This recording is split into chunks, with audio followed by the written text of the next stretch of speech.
नमस्कार दोस्तों, वान्यामणि के YouTube चैनल में आपका स्वागत है। आज की कहानी मुंशी प्रेमचंद की प्रायश्चित। दफ्तर में जरा देर से आना अफसरों की शान है। जितना ही बड़ा अधिकारी होता है उतनी ही देर में आता है और उतने ही सवेरे जाता भी है। चपरासी की हाजिरी 24 घंटे की, वो छुट्टी पर भी नहीं जा सकता, अपना एवज देना पड़ता है। खैर, जब बरेली शिक्षा बोर्ड के हेड क्लर्क बाबू मदारी लाल 11 बजे दफ्तर आए, तब मानो दफ्तर नींद से जाग उठा। चपरासी ने दौड़कर पैर गाड़ी ली, अर्दली ने दौड़कर कमरे की चिक उठा दी और जमादार ने डाक की किश्त मेज पे लाकर रख दी। मदारी लाल ने पहला ही सरकारी लिफाफा खोला था कि उनका रंग फक हो गया। वे कई मिनट तक आश्चर्यान्वित हालत में खड़े रहे, मानो सारी ज्ञानेंद्रियां शिथिल हो गई हों। उन पर बड़े बड़े आघात हो चुके थे, पर इतने बदहवाश वे कभी न हुए थे। बात यह थी कि बोर्ड के सेक्रेटरी की जो जगह 1 महीने से खाली थी, सरकार ने सुबोध चंद को वो जगह दी थी। और सुबोध चंद वो व्यक्ति थे जिनके नाम से ही मदारी लाल को घृणा थी। वो सुबोध चंद जो उनका सहपाठी था, जिसे आज उनका अफसर होकर आना था। सुबोध की इधर कई सालों से कोई खबर न थी। इतना मालूम था कि वो फौज में भर्ती हो गया था। मदारी लाल ने समझा वही मर खप गया होगा, पर आज वो माने जी उठा और सेक्रेटरी होकर आ रहा था। मदारी लाल को उसकी मातहती में काम करना पड़ेगा। इस अपमान से तो मर जाना कहीं अच्छा था। सुबोध को स्कूल और कॉलेज की सारी बातें अवश्य ही याद होंगी। मदारी लाल ने उसे कॉलेज से निकलवाने के लिए कई मंत्र चलाए, झूठे आरोप किए, बदनाम किया। क्या सुबोध सब कुछ भूल गया होगा? नहीं, कभी नहीं। वो आते ही पुरानी कसर निकालेगा। मदारी बाबू को अपनी प्राण रक्षा का कोई उपाय न सूझता था। मदारी और सुबोध के ग्रहों में भी विरोध था। दोनों एक ही दिन एक ही शाला में भर्ती हुए थे और पहले ही दिन से दिल में ईर्ष्या और द्वेष की वो चिंगारी पड़ गई जो आज 20 वर्ष बीतने पर भी न बुझी थी। सुबोध का अपराध यही था कि वो मदारी लाल से हर एक बात में बढ़ा हुआ था। डील डॉल, रंग रूप, रीति व्यवहार, विद्या बुद्धि, ये सारे मैदान उसके हाथ थे। मदारी लाल ने उसका यह अपराध कभी क्षमा नहीं किया। सुबोध 20 वर्ष तक निरंतर उनके हृदय का कांटा बना रहा। जब सुबोध डिग्री लेकर अपने घर चला गया और मदारी फेल होकर इस दफ्तर में नौकर हो गए, तब उनका चित्त शांत हुआ। किंतु जब यह मालूम हुआ कि सुबोध बसरे आ रहा है, जा रहा है, तब तो मदारी लाल का चेहरा खिल उठा। उनके दिल से वो पुरानी फांस निकल गई। पर हाँ, हतभाग्य, आज वो पुराना नासूर सतगुण टीस और जलन के साथ खुल गया। आज उनकी किस्मत सुबोध के हाथों में थी। ईश्वर इतना अन्यायी है, विधि इतना कठोर।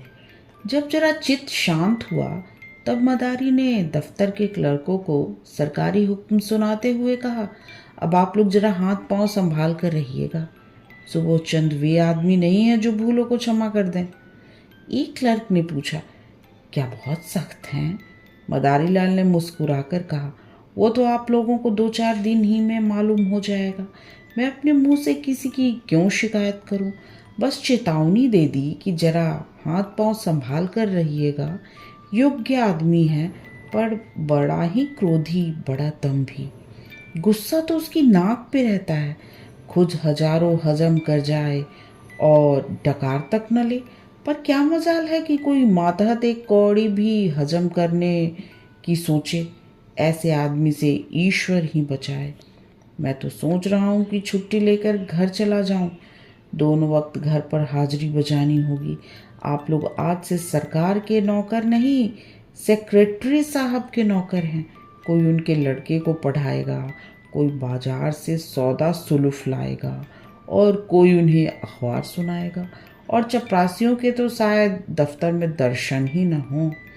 इस प्रकार सारे दफ्तर को सुबोध चंद की तरफ से भड़काकर मदारी लाल ने अपना कलेजा ठंडा किया। इसके एक सप्ताह बाद सुबोध चंद गाड़ी से उतरे। तब स्टेशन पर दफ्तर के सब कर्मचारियों को हाजिर पाया। सब उनका स्वागत करने आए थे। मदारी लाल को देखते ही सुबोध लपक कर उनके गले से लिपट गए और बोले, तुम खूब मिले भाई, यहाँ कैसे आए? ओह, आज ये युग की बात भेंट हुई। मदारी लाल बोले, यहाँ जिला बोर्ड के दफ्तर में हेड क्लर्क हूँ। आप तो कुशल से हैं। सुबोध, अजी मेरी ना पूछो। फ्रांस, मिस्र और न जाने कहाँ कहाँ मारा मारा फिरा। तुम दफ्तर में हो, ये बहुत ही अच्छा हुआ। मेरी तो समझ में ही ना आता था कि कैसे काम चलेगा। मैं तो बिल्कुल कोरा हूँ, मगर जहाँ जाता हूँ मेरा सौभाग्य ही मेरे साथ जाता है। बसरे में सभी ऑफिसर खुश थे। फ्रांस में भी खूब चैन किए। 2 साल में कोई 25,000 रुपये बना लाया और सब उड़ा दिया। वहाँ से आकर कुछ दिनों कोऑपरेशन दफ्तर में मटर गश्ती करता रहा। यहाँ आया तब तुम मिल गए। ये लोग कौन हैं? मदारी लाल के हृदय में बर्छियाँ से चल रही थी। दुष्ट, 25,000 रुपये बसरे में कमा लाया, यहाँ कलम घिसते घिसते मर गए और 500 भी न जमा कर सके। बोले, कर्मचारी हैं, सलाम करने आए हैं। सुबोध ने उन सब लोगों से बारी बारी से हाथ मिलाया और बोला, आप लोगों ने व्यर्थ कष्ट किया। बहुत आभारी हूँ। मुझे आशा है कि आप सब सज्जनों को मुझसे कोई शिकायत न होगी। मुझे अपना अफसर नहीं, अपना भाई समझिए। आप सब लोग मिलकर इस तरह काम कीजिए कि बोर्ड की नेक नामी हो और मैं भी सुखपूर्वक रहूं। आपके हेड क्लर्क साहब तो मेरे पुराने मित्र और लंगोटिया यार हैं। एक वाक चतुर क्लर्क ने कहा, हम सब हुजूर के ताबेदार हैं, यथाशक्ति आपको असंतुष्ट न करेंगे, लेकिन आदमी ही हैं, अगर कोई भूल हो तो क्षमा कीजिएगा। सुबोध ने नम्रता से कहा, यही मेरा सिद्धांत है और हमेशा से यही सिद्धांत रहा है। जहाँ रहा मातहतों से मित्रों का सा बर्ताव किया। हम और आप दोनों ही किसी तीसरे के गुलाम हैं। फिर रौब कैसा और अफसरी कैसी? हाँ, हमें नेक नियत के साथ अपना कर्तव्य पालन करना चाहिए। जब सुबोध से विदा होकर कर्मचारी लोग चले तब आपस में बातें होने लगी। आदमी तो अच्छा मालूम होता है। हेड क्लर्क के कहने से तो ऐसा मालूम होता था कि सबको कच्चा ही खा जाएगा। पहले सभी ऐसी ही बातें करते हैं, ये दिखाने के दांत हैं। सुबोध को आए 1 महीना गुजर गया। बोर्ड के क्लर्क, अर्दली, चपरासी सभी उनके बर्ताव से खुश हैं। वो इतना सन्निचित है, इतना नर्म और है कि जो उससे एक बार मिला है सदैव के लिए उसका मित्र हो जाता है। कठोर शब्द तो उसकी जुबान पर आता ही नहीं। इनकार को भी वो अप्रिय नहीं होने देता, लेकिन द्वेष की आंखों में गुण और भी भयंकर हो जाता है। सुबोध की ये सारे सद्गुण मदारी लाल की आंखों में खटकते रहते हैं। उसके विरुद्ध कोई न कोई गुप्त षड्यंत्र रचते ही रहते हैं। पहले कर्मचारियों को भड़काना चाहा, सफल न हुए तो बोर्ड के मेंबरों को भड़काना चाहा, मुंह की खाई। ठेकेदारों को उभारने का बीड़ा उठाया, लज्जित होना पड़ा। वे चाहते थे कि भूसे में आग लगाकर दूर से तमाशा देखें। सुबोध से यूं हंसकर मिलते, यूं चिकनी चुपड़ी बातें करते मानो उसके सच्चे मित्र हैं, पर घात में लगे रहते। सुबोध में सब गुण थे, पर आदमी पहचानना न जानते थे। वे मदारी लाल को भी अपना दोस्त समझते हैं। एक दिन मदारी लाल सेक्रेटरी साहब के कमरे में गए, तब कुर्सी खाली देखी। वे किसी काम से बाहर चले गए थे। उनकी मेज़ पर 5,000 के नोट पुलिंदों में बंधे हुए रखे थे। बोर्ड के मदरसों के लिए कुछ लकड़ी के सामान बनवाए गए थे, उसी के दाम थे। ठेकेदार वसूली के लिए बुलाया गया था। आज ही सेक्रेटरी साहब ने चेक भेजकर खजाने से रुपए मंगवाए थे। मदारी लाल ने बरामदे में झांक कर देखा, सुबोध का कहीं पता नहीं। उसकी नीयत बदल गई। ईर्ष्या में लोभ का सम्मिश्रण हो गया। कांपते हुए हाथों से पुलिंदे उठाए, पतलून की दोनों जेबों में भरकर तुरंत कमरे में निकले और चपरासी को पुकार कर बोले, बाबूजी भीतर हैं। चपरासी आप ठेकेदार से कुछ वसूल करने की खुशी में फूला हुआ था। सामने वाले तमोली की दुकान में आकर बोला, जी नहीं, कचहरी में किसी से बातें कर रहे हैं, अभी अभी तो गए हैं। मदारी लाल ने दफ्तर में आकर एक क्लर्क से कहा, ये मिसील ले जाकर सेक्रेटरी साहब को दिखाओ। क्लर्क मिसील लेकर चला गया। जरा देर में लौटकर बोला, सेक्रेटरी साहब कमरे में ना थे, फाइल मेज पर रख आया हूँ। मदारी लाल ने मुंह सिकोड़ कर कहा, कमरा छोड़कर कहाँ चले जाया करते हैं, किसी दिन धोखा उठाएंगे। क्लर्क ने कहा, उनके कमरे में दफ्तर वालों के सिवा और जाता ही कौन है। मदारी लाल ने तीव्र स्वर में कहा, तो क्या दफ्तर वाले सब के सब देवता हैं? कब किसकी नीयत बदल जाए कोई नहीं कह सकता। मैंने छोटी छोटी रकमों पर अच्छे अच्छे की नीयत बदलते देखी है। इस वक्त हम सभी साह हैं, लेकिन अवसर पाकर शायद ही कोई चुके। मनुष्य की यही प्रकृति है। आप जाकर उनके कमरे के दोनों दरवाजे बंद कर दीजिए। क्लर्क ने टाल कर कहा, चपरासी तो दरवाजे पर बैठा हुआ है। मदारी लाल ने झुंझलाकर कहा, आपसे मैं जो कहता हूँ वो कीजिए। कहने लगे, चपरासी बैठा हुआ है? चपरासी कोई ऋषि है, मुनि है? चपरासी ही कुछ उड़ा दे तो आप क्या कर लेंगे? जमानत भी है तो 300 की, यहाँ एक एक कागज लाखों का है। ये कहकर मदारी लाल उठ खड़े हुए और दफ्तर के द्वार दोनों तरफ से बंद कर दिए। जब चित्त शांत हुआ तब नोटों के पुलिंदे जेब से निकालकर एक अलमारी में कागजों के नीचे छुपा कर रख दिए। फिर आकर अपने काम में व्यस्त हो गए। सुबोधचंद कई घंटे भर में लौटे तब उनके कमरे का द्वार बंद था। दफ्तर में आकर मुस्कुराते हुए बोले, मेरा कमरा किसने बंद कर दिया है? भाई क्या मेरी बेदखली हो गई? मदारी लाल ने खड़े होकर मृदु तिरस्कार दिखाते हुए कहा, साहब गुस्ताखी माफ़ हो।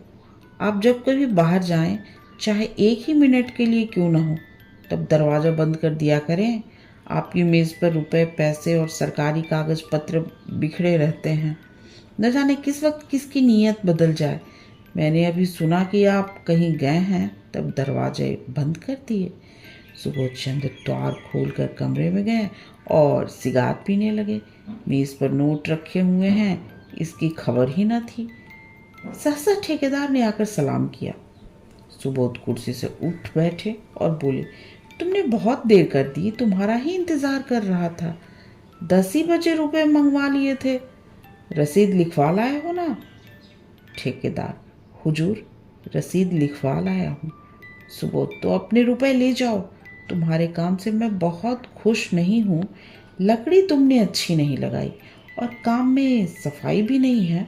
अगर ऐसा काम फिर करोगे तो ठेकेदार के रजिस्टर से तुम्हारा नाम निकाल दिया जाएगा। ये कहकर सुबोध ने मेज पर निगाह डाली, तब नोटों के पुलिंदे ना थे। सोचा शायद किसी फाइल के नीचे दब गए हों।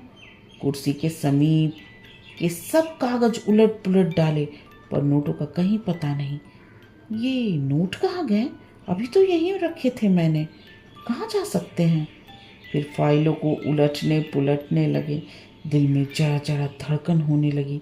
सारी मेज के कागज छान डाले, पुलिंदों का पता नहीं। तब वे कुर्सी पर बैठकर इस आधा घंटे में होने वाले घटनाओं की मन में आलोचना करने लगे। चपरासी ने नोटों के पुलिंदे लाकर मुझे दिए, खूब याद है। भला ये भी भूलने की बात है? और इतनी जल्दी? मैंने नोटों को लेकर यही मेज पे रख दिया, गिना तक नहीं। फिर वकील साहब आ गए, पुराने मुलाकाती हैं, उनसे बातें करता रहा। उस पेड़ तक चला गया, उन्होंने पान मंगवाए, बस इतनी ही देर हुई। जब गया हूँ तब पुलिंदे रखे हुए थे, खूब अच्छी तरह याद है। तब ये नोट कहाँ गायब हो गए? मैंने किसी संदूक, दराज या अलमारी में नहीं रखे। फिर गए तो कहाँ? शायद दफ्तर में किसी ने सावधानी के लिए उठा कर रख दिए हो। यही बात है, मैं व्यर्थ ही इतना घबरा गया। छी! तुरंत दफ्तर में आकर मदारी लाल से बोले, आपने मेरी मेज़ पर से नोट तो उठा कर नहीं रख दिए? मदारी लाल ने भौचक्के होकर कहा, क्या आपकी मेज़ पर नोट रखे हुए थे? मुझे तो खबर ही नहीं। अभी पंडित सोहनलाल एक फाइल लेकर गए थे, तब आपके को कमरे में ना देखा। तब मुझे मालूम हुआ कि आप किसी से बातें करने चले गए हैं, तब दरवाजे बंद करा दिए। क्या कुछ नोट नहीं मिल रहे हैं? सुबोध आके फैलाकर बोले, अरे साहब, पूरे 5,000 के हैं, अभी अभी चेक भुनाया है। मदारी लाल ने सिर पीट कर कहा, पूरे 5,000? हे भगवान, आपने मेज पर खूब देख लिया है। अजी 15 मिनट से तलाश कर रहा हूँ। चपरासी से पूछ लिया कि कौन कौन आया था। आइए जरा आप लोग भी तलाश कीजिए, मेरे तो होश उड़े हुए हैं। सारा दफ्तर सेक्रेटरी साहब के कमरे की तलाशी लेने लगा। मेज, अलमारियाँ, संदूक सब देखे गए। रजिस्टरों के वर्क उलट पुलट कर देखे गए, मगर नोटों का कहीं पता नहीं। कोई उड़ा ले गया। अब इसमें कोई शुबहा न था।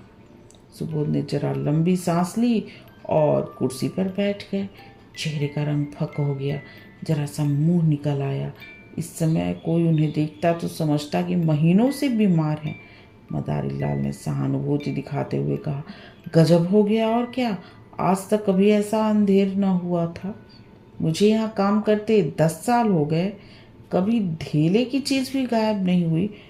मैं आपको पहले दिन सावधान कर देना चाहता था कि रुपए पैसे के विषय में होशियार रहिएगा, मगर ख्याल न रहा। जरूर बाहर से कोई आदमी आया और नोट उड़ाकर गायब हो गया।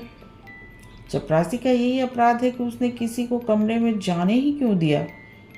वो लाख कसम खाए कि बाहर से कोई नहीं आया, लेकिन मैं इसे मान नहीं सकता। यहाँ से तो केवल पंडित सोहनलाल एक फाइल लेकर गए थे, मगर दरवाजे से ही झांक कर चले आए। सोहनलाल ने सफाई दी, मैंने तो अंदर कदम ही नहीं रखा साहब। अपने जवान बेटे की कसम खाता हूँ, जो अंदर कदम रखा भी हो। मदारी लाल ने माथा सिकोड़ कर कहा, आप व्यर्थ में कसम क्यों खाते हैं? कोई आपसे कुछ कहता, बैंक में कुछ रुपए हो तो निकाल कर ठेकेदार को दे दिए जाएं, वरना बड़ी बदनामी होगी। नुकसान तो हो ही गया, अब उसके साथ अपमान क्यों हो? सुबोध ने करुण स्वर में कहा, बैंक में मुश्किल से 200-400 रुपए पड़े होंगे भाईजान। रुपए होते तो क्या चिंता थी। समझ लेता जैसे 25,000 उड़ गए, वैसे ही 30,000 भी उड़ गए। यहाँ तो कफन को भी कौड़ी नहीं। उसी रात को सुबोध चंद्र ने आत्महत्या कर ली।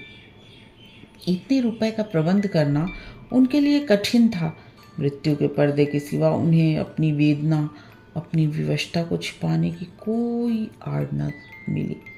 दूसरे दिन प्रातः चपरासी ने मदारी लाल के घर पहुंचकर आवाज़ दी। मदारी को रात भर नींद न आई थी, घबरा कर बाहर आए। चपरासी उन्हें देखते ही बोला, हुजूर, बड़ा गजब हो गया, सेक्रेटरी साहब ने रात को गर्दन पर छुरी फेर ली। मदारी लाल की आंखें ऊपर चढ़ गई, मुंह फैल गया और सारी देह सिहर उठी, मानो उनका सारा हाथ, शरीर बिजली के तार पे पड़ गया हो। छुरी फेर ली? जी हाँ, आज सवेरे मालूम हुआ। पुलिस वाले जमा हैं, आपको बुलाया है। लाश अभी पड़ी हुई है। जी हाँ, अभी डॉक्टरी होने वाली है। बहुत से लोग जमा हैं, सब बड़े बड़े अफसर जमा हैं। हुजूर, लाश की ओर ताकते नहीं बनता। कैसा भला मानुस हीरा आदमी था। सब लोग रो रहे हैं। छोटे छोटे 2 बच्चे हैं, एक सयानी लड़की है ब्याहने लायक। बहू जी को लोग कितना रोक रहे हैं, पर बार बार दौड़कर लाश के पास आ जाती हैं। कोई ऐसा नहीं है जो रुमाल से आंखें न पोंछ रहा हो। अभी कितने ही दिन आए हुए, पर सबसे कितना मेल जोल हो गया था। रुपए की तो कभी परवाह ही नहीं थी, दिल दरिया था। मदारी लाल के सिर में चक्कर आने लगा। द्वार की चौखट पकड़कर अपने को संभाल न लेते तो शायद गिर पड़ते। पूछा, बहू जी बहुत रो रही थी? कुछ न पूछिए हुजूर, पेड़ की पत्तियां झड़ी जाती हैं, आँख फूलकर गूलड़ हो गई है। कितने लड़के बतलाए तुमने? हुजूर 2 लड़के हैं और 1 लड़की। नोटों के बारे में भी बातचीत हो रही होगी। जी हाँ, सब लोग यही कहते हैं कि दफ्तर के किसी आदमी का काम है। दरोगा जी तो सोहनलाल को गिरफ्तार करना चाहते थे, पर शायद आपसे सलाह करेंगे। सेक्रेटरी साहब तो लिख गए हैं कि मेरा किसी पर शक नहीं है। क्या सेक्रेटरी साहब कोई खत छोड़ कर गए हैं? हाँ, मालूम होता है छुरी चलाते वक्त याद आई कि सुबह में दफ्तर के लोग पकड़ लिए जाएंगे, बस कलेक्टर साहब के नाम चिट्ठी लिख दी। चिट्ठी में मेरे बारे में भी कुछ लिखा है। तुम्हें क्या मालूम होगा? हुजूर, अब मैं क्या जानूं, इतना सब लोग कहते थे कि आपकी बड़ी तारीफ लिखी है। मदारी लाल की सांस और तेज हो गई। आंखों से आंसू की 2 बड़ी बड़ी बूंदें गिर पड़ी। आंखें पोंछते हुए बोले, वो और मैं एक साथ ही पढ़े थे नंदू। 8-10 साल साथ रहा, साथ उठते बैठते, साथ खाते, साथ खेलते, बस इसी तरह रहते थे जैसे 2 सगे भाई हों। खत में मेरी क्या तारीफ लिखी है, मगर तुम्हें क्या मालूम होगा। आप तो चल ही रहे हैं, देख लीजिएगा। कफन का इंतज़ाम हो गया है? नहीं हुजूर, काहे न कि अभी लाश की डॉक्टरी होगी।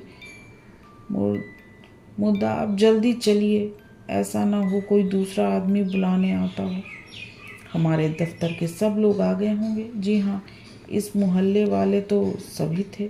मदारी लाल जब सुबोध चंद के घर पहुंचे तब उन्हें ऐसा मालूम हुआ कि सब लोग उनकी तरफ संदेह की आंखों से देख रहे हैं। पुलिस इंस्पेक्टर ने तुरंत उन्हें बुलाकर कहा, आप भी अपना बयान लिखा दें। और सबके बयान तो लिख चुका हूँ। मदारी लाल ने ऐसी सावधानी से अपना बयान लिखाया कि पुलिस के अफसर भी दंग रह गए। उन्हें मदारी लाल पर शुबहा होता था, पर इस बयान से उसका अंकुर भी निकाल डाला। इसी वक्त सुबोध के दोनों बालक रोते हुए मदारी लाल के पास आए और कहा, चलिए आपको अम्मा बुलाती है। दोनों मदारी लाल से परिचित थे। मदारी लाल यहाँ तो रोज ही आते थे, पर घर में कभी नहीं गए थे। सुबोध की स्त्री उनसे पर्दा करती थी। ये बुलावा सुनकर उनका दिल धड़क उठा। कहीं उसका मुझ पर शुभा न हो, कहीं सुबोध ने मेरे विषय में कोई संदेह न प्रकट किया हो। कुछ झिझकते और कुछ डरते हुए भीतर गए। तब विधवा का करुण विलाप सुनकर कलेजा कांप उठा। उन्हें देखते ही उस अबला के आंसुओं का कोई दूसरा स्रोत खुल गया और लड़की तो दौड़कर इनके पैरों से लिपट गई। दोनों लड़कों ने भी घेर लिया। मदारी लाल को उन तीनों की आंखों में ऐसी अथाह वेदना, ऐसी विदारक याचना भरी हुई मालूम हुई कि वे उनकी ओर देख न सके। उनकी आत्मा उन्हें धिक्कारने लगी। जिन बेचारे को उन पर इतना विश्वास, इतना भरोसा, इतनी आत्मीयता, इतना स्नेह था, उन्हीं की गर्दन पर उन्होंने छुरी फेरी। उन्हीं के हाथों ये भरा पूरा परिवार धूल में मिल गया। इन असहायों का अब क्या होगा? लड़की का विवाह करना है, कौन करेगा? बच्चों के लालन पालन का भार कौन उठाएगा? मदारी लाल को इतनी आत्मग्लानि हुई कि उनके मुंह से तसल्ली का एक शब्द भी ना निकला। उन्हें ऐसा जान पड़ा कि मेरे मुख पर खालक फूटी है, मेरा कद बहुत छोटा हो गया है। उन्होंने जिस वक्त नोट उड़ाए थे, उन्हें गुमान भी न था कि उसका यह फल होगा। वे केवल सुबोध को दिक्कत देना चाहते थे, उसका सर्वनाश करने की इच्छा न थी। शोकातुर विधवा ने सिसकते हुए कहा, भैया जी, हम लोगों को मझधार में छोड़ गए। अब मुझे मालूम होता है मन में ये बात ठान चुके हैं, तो उनके पास ही रहती, वो सब उनके चरणों पर रख देती जो मेरे पास था। मुझसे तो वो यही कहते रहे कि कोई ना कोई उपाय हो जाएगा। आज इनके मार्फत वे कोई महाजन ठीक करना चाहते थे। आपके ऊपर उन्हें कितना भरोसा था, कह नहीं सकती। मदारी लाल को ऐसा मालूम हुआ कि कोई उनके हृदय पर नश्तर चला रहा है। उन्हें अपने कंठ में कोई चीज़ फंसी हुई जान पड़ती थी। रामेश्वरी ने फिर कहा, रात सोए तब खूब हंस रहे थे, रोज की तरह दूध पिया, बच्चों को प्यार किया, थोड़ी देर हारमोनियम बजाया, तब कुल्ला करके लेटे। कोई ऐसी बात न थी जिसमें लेश मात्र भी संदेह होता। मुझे चिंतित देखकर बोले, तुम व्यर्थ घबराती हो। बाबू, मदारीलाल से मेरी पुरानी दोस्ती है, आखिर वो किस दिन काम आएगी। मेरे साथ खेल के बड़े हुए हैं, इस नगर में उनका सबसे परिचय है। रुपए का प्रबंध आसानी से हो जाएगा। फिर न जाने कब मन में ये बात समाई। मैं नसीबो जली ऐसी सोई कि रात की कोई भनक न रही। क्या जानती थी कि वे अपनी जान पर खेल जाएंगे। मदारीलाल को सारा विश्व आंखों में तैरता हुआ मालूम हुआ। उन्होंने बहुत जबरदस्ती से अपने आंसुओं को रोकना चाहा, लेकिन आंसू रुकने का नाम न ले रहे थे। रामेश्वरी ने आंखें पोंछकर फिर कहा, भैया जी, जो कुछ होना था वो तो हो गया, लेकिन आप उस दुष्ट का पता जरूर लगाइएगा जिसने हमारा सर्वनाश कर दिया है। ये दफ्तर ही के किसी आदमी का काम है। वो तो देवता थे, मुझसे यही कहते रहे कि मेरा किसी पर संदेह नहीं है, पर है यह किसी दफ्तर वाले का ही काम। आपसे केवल इतनी विनती करती हूँ कि उस पापी को बच कर न जाने दीजिएगा। पुलिस वाले शायद कुछ रिश्वत लेकर उसे छोड़ दें। आपको देखकर उनका ये हौसला न होगा। अब हमारे सिर पर आपके सिवा कौन है, किससे अपना दुख कहें। लाश की यह दुर्गति होनी भी लिखी थी। मदारीलाल के मन में एक बार ऐसा उबाल उठा कि सब कुछ खोल दे, साफ कर दे कि मैं हूँ वह दुष्ट, वह अधम। विधवा के पैरों पर गिर पड़े और कहे, वही छोड़ी इस हत्यारे के गर्दन पर फेर दो। पर जबान न खुली। इसी दशा में बैठे बैठे उनके सिर में ऐसा चक्कर आया कि वो जमीन पर गिर पड़े। तीसरे पहर लाश की परीक्षा समाप्त हुई। अर्थी जलाशय की ओर चली। सारा दफ्तर, सारे हुक्काम, हजारों आदमी साथ थे। दाह संस्कार लड़कों को करना चाहिए था, पर लड़के नाबालिग थे, इसलिए विधवा चलने को तैयार हो रही थी कि मदारीलाल ने जाकर कहा, बहू जी, ये संस्कार मुझे करने दो। तुम क्रिया पर बैठ जाओगी तो बच्चों को कौन संभालेगा। सुबोध मेरे भाई थे, जिंदगी में उनके साथ कुछ सलूक न कर सका। अब जिंदगी के बाद मुझे दोस्ती का कुछ हक अदा कर लेने दो। आखिर मेरा भी तो उन पर कुछ हक था। रामेश्वरी ने रोकर कहा, आपको भगवान ने बड़ा उदार हृदय दिया है भैया जी, नहीं तो मरने पर कौन किसको पूछता है। दफ्तर के और लोग जो आधी आधी रात तक हाथ बांधे खड़े रहते थे, झूठी बात पूछने न आए कि जरा ढांढस भी बंधा दे। मदारीलाल ने दाह संस्कार किया। 13 दिन तक क्रिया पर बैठे रहे। 13वें दिन पिंडदान किया। ब्राह्मणों ने भोजन किया, भिखारियों को अन्नदान दिया गया, मित्रों की दावत हुई। ये सब कुछ मदारीलाल ने अपने खर्च से किया। रामेश्वरी ने बहुत कहा कि आपने जितना किया उतना ही बहुत है। अब मैं आपको और जो जेरबार नहीं करना चाहती। दोस्ती कहा कि इससे ज़्यादा और कोई क्या अदा करेगा। मगर मदारीलाल ने एक न सुनी। सारे शहर में उनके यश की धूम मच गई। मित्र हो तो ऐसा हो। 16वें दिन विधवा ने मदारीलाल से कहा, भैया जी, आपने हमारे साथ जो उपकार और अनुग्रह किए हैं उनसे हम मरते दम तक उड़ीन नहीं हो सकते। आपने हमारी पीठ पर हाथ न रखा होता तो न जाने हमारी क्या गति होती। कहीं रुख की भी छाह तो नहीं थी। अब हमें घर जाने दीजिए। यहाँ देहात में खर्च भी कम होगा और कुछ खेती बाड़ी का सिलसिला भी कर लूँगी। किसी न किसी तरह विपत्ति के दिन कट ही जाएंगे। इसी तरह हमारे ऊपर दया रखिएगा। मदारीलाल ने पूछा, घर पर कितनी जायदाद है। रामेश्वरी, जायदाद क्या है, एक कच्चा मकान है और 10-12 बीघे की काश्तकारी है। पक्का मकान बनवाना शुरू किया था, मगर रुपए पूरे न पड़े, अभी अधूरा पड़ा हुआ है। 10-12 हजार खर्च हो गए और अभी छत पड़ने की नौबत नहीं आई। मदारीलाल, कुछ रुपए बैंक में जमा है या बस खेती ही का सहारा है। विधवा, जमा तो एक पाई भी नहीं है भैया जी। उनके हाथ में रुपए रहने ही नहीं आते थे, बस वही खेती का सहारा है। मदारी, तो उन खेतों में इतनी पैदावार हो जाएगी कि लगान भी अदा हो जाए और तुम लोगों की गुजर बसर भी हो। रामेश्वरी, और कर ही क्या सकते हैं भैया जी, किसी न किसी तरह जिंदगी तो काटनी ही है। बच्चे न होते तो मैं जहर खा लेती। मदारी और अभी बेटी का विवाह भी तो करना है विधवा। उसके विवाह की अब कोई चिंता नहीं। किसानों में ऐसे बहुत से मिल जाएंगे जो बिना कुछ लिए दिए विवाह कर लेंगे। मदारी लाल ने एक क्षण सोचकर कहा, अगर मैं कुछ सलाह दूं तो उसे मानेंगी आप? रामेश्वरी, भैया जी आपकी सलाह ना मानूंगी तो किसकी सलाह मानूंगी, और दूसरा है ही कौन? मदारी, तो आप अपने घर जाने के बदले मेरे घर चलिए। जैसे मेरे बाल बच्चे रहेंगे वैसे तो आपके भी रहेंगे। आपको कष्ट न होगा। ईश्वर ने चाहा तो कन्या का विवाह भी किसी अच्छे कुल में हो जाएगा। विधवा की आंखें सजल उठी, बोली, मगर भैया जी सोचिए।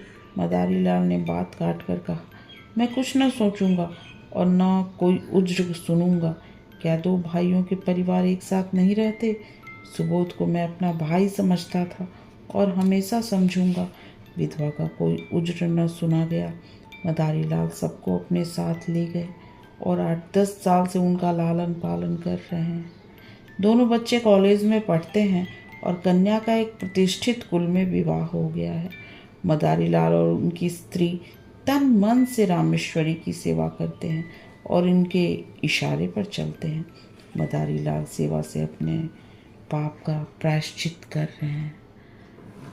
कहानी समाप्त। और कहानी सुनने और अपना कीमती समय देने के लिए आप सबका बहुत बहुत धन्यवाद।